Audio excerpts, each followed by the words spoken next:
Hey everyone, welcome back to the channel. Today, we're tackling a super practical topic: how to track your EBT card in 2025. If you're receiving food stamps or other benefits, keeping tabs on your EBT card is crucial for managing your finances and avoiding any surprises. With advancements in technology by 2025, tracking has become easier and more secure than ever. So, let's dive right in. First things first, why should you track your EBT card? It helps you monitor your balance, review recent transactions, and spot any unauthorized activity quickly. In 2025, most states have upgraded their systems with user-friendly apps and online portals, making it a breeze. Step 1. Download the official EBT app.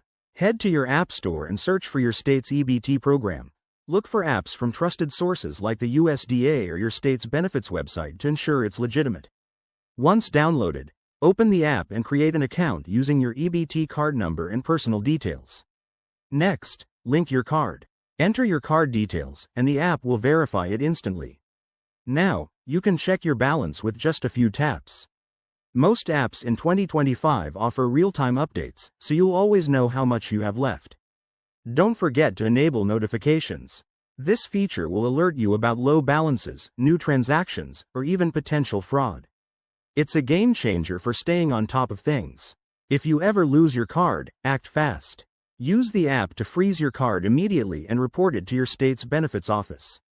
They can issue a replacement quickly, often with contactless options by 2025. A few quick tips.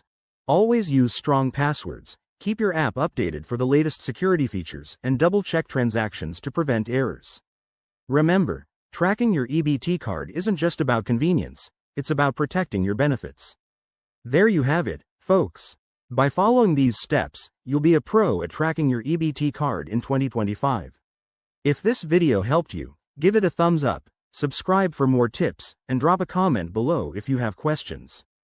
Thanks for watching, and see you next time.